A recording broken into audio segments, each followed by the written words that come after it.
नमस्कार साथियों, युवा स्टडी मंच पे आपका स्वागत है। मैं मिथुन मीना आज आपके लिए कुछ महत्वपूर्ण बहुविकल्पीय प्रश्न लेकर आया हूं, जो परीक्षा की दृष्टि से बहुत ही महत्वपूर्ण है और एक बहुत ही महत्वपूर्ण टॉपिक है प्राचीन इतिहास का सिंधु घाटी सभ्यता। इससे प्रत्येक एग्जाम में प्रश्न जरूर पूछे जाते हैं। तो आइए यहाँ पर देखते कुछ महत्वपूर्ण ऑब्जेक्टिव प्रश्न।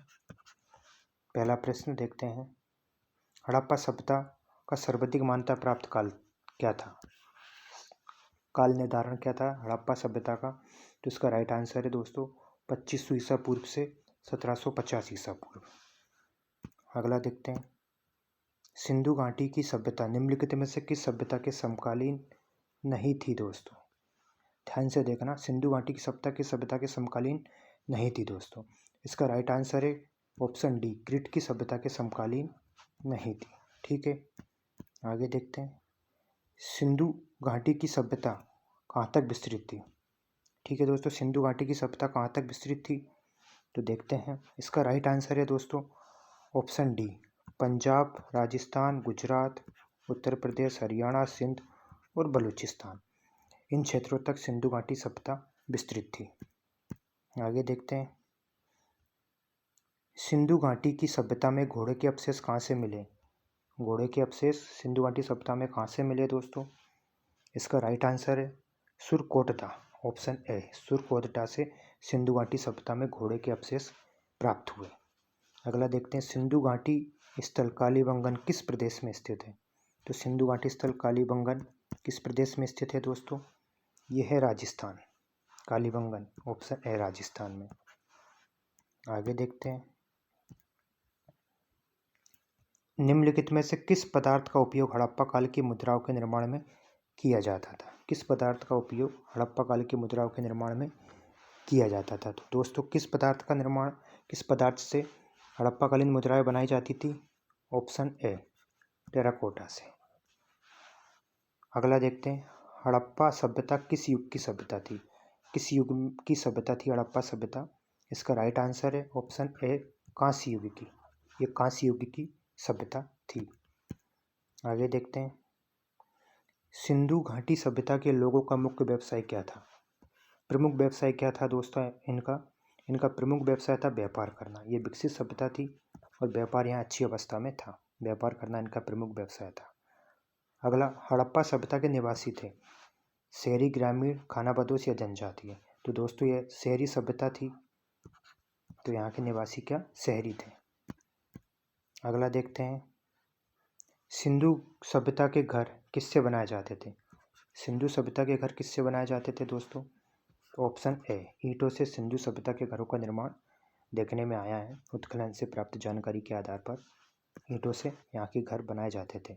अगला देखते हैं, हड़प्पा वासी किस वस्तु के उत्पादन में सर्वप्रथम थे? किसका उत्पादन सबसे ज़्यादा होता था हड़प्पा में? तो दोस्तों इसका राइट आंसर है कपास।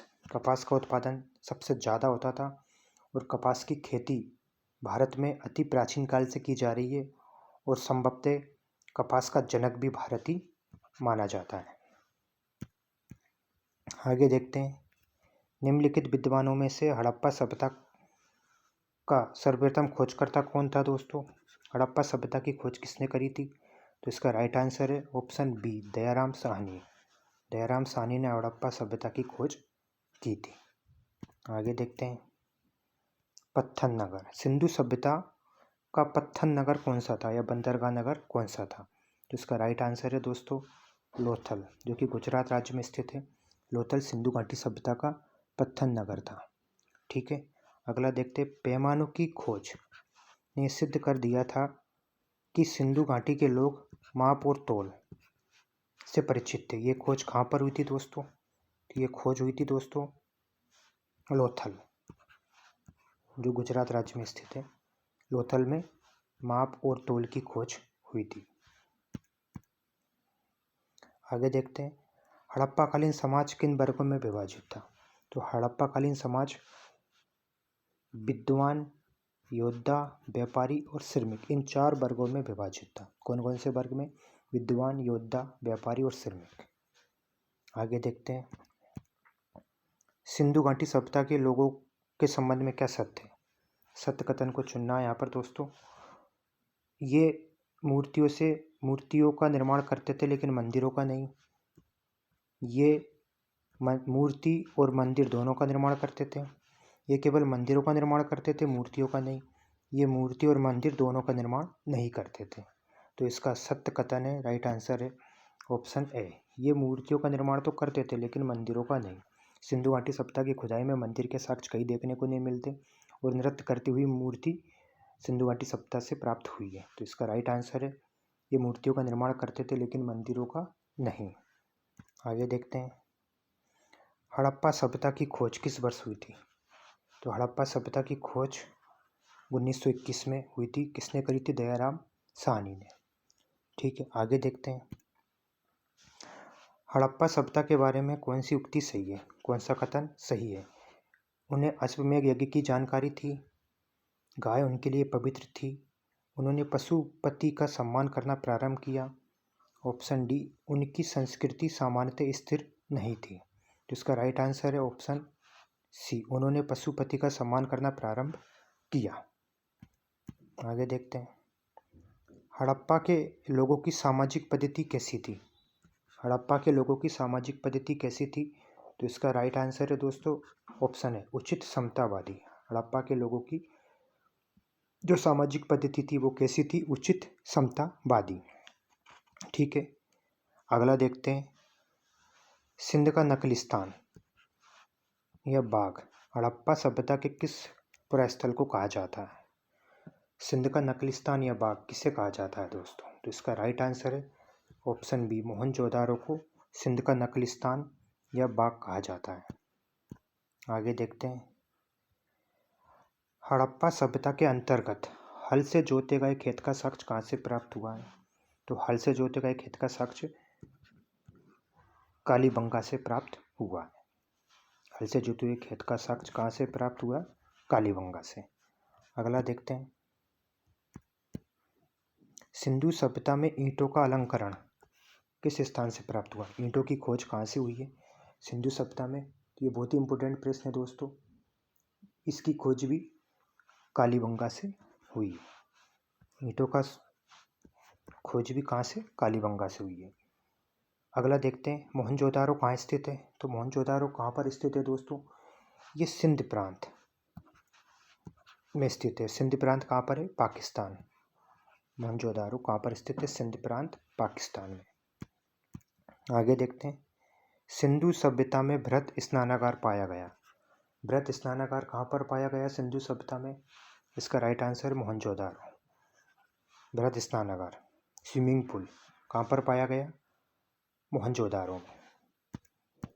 आगे देखते हैं, सिंधु सभ्यता की मुद्रा में किस देवता के समतुल्य चित्रांकन देखने को मिलता है? किस देवता का चित्र यहाँ पर देखने को मिलता है सिंधु सभ्यता की मुद्राओं पर? तो इसका राइट आंसर है आद्य शिव, पशुपतिनाथ, जिसकी हम चर्चा कर चुके हैं। आद्य शिव का चित्रांकन सिंधु घाटी की जो मुद्राएं प्राप्त हुई उसमें देखने को मिलता है। अगला देखते हैं, निम्नलिखित में से कौन सा हड़प्पा स्थल, हड़प्पा कालीन स्थल गुजरात में था? तो कौन सा था दोस्तों गुजरात में? लोथल। ठीक है, कालीबंगा अपना राजस्थान, रोपड़ पंजाब, बनमाली हरियाणा। आगे देखते हैं, मोहनजोदारो को अन्य किस नाम से जाना जाता है? तो मोहनजोदारो को एक और अन्य नाम है, किस नाम से जाना जाता है? इसको मृतकों का टीला, बहुत ही इंपॉर्टेंट है दोस्तों, इसे मृतकों का टीला के नाम से भी जाना जाता है मोहनजोदारो को। अगला देखते हैं, हड़प्पा सभ्यता का प्रचलित नाम क्या था? बहुत ही सरल और बहुत ही महत्वपूर्ण प्रश्न है दोस्तों। हड़प्पा सभ्यता का प्रचलित नाम है सिंधु घाटी की सभ्यता। आगे देखते हैं, सैंदव स्थलों के उत्खनन से प्राप्त मोहरों पर निम्नलिखित में से किस पशु का सर्वाधिक चित्रण हुआ? पूर्व में भी इसकी चर्चा हो चुकी है दोस्तों। तो सैंदव स्थलों के उत्खनन से प्राप्त मोहरों पर किस पशु का चित्रांकन देखने को मिलता है दोस्तों? तो बैल का चित्रांकन देखने को मिलता है। धन्यवाद दोस्तों। ये क्वेश्चन आपको कैसे लगे कमेंट बॉक्स में आप ज़रूर बताएं।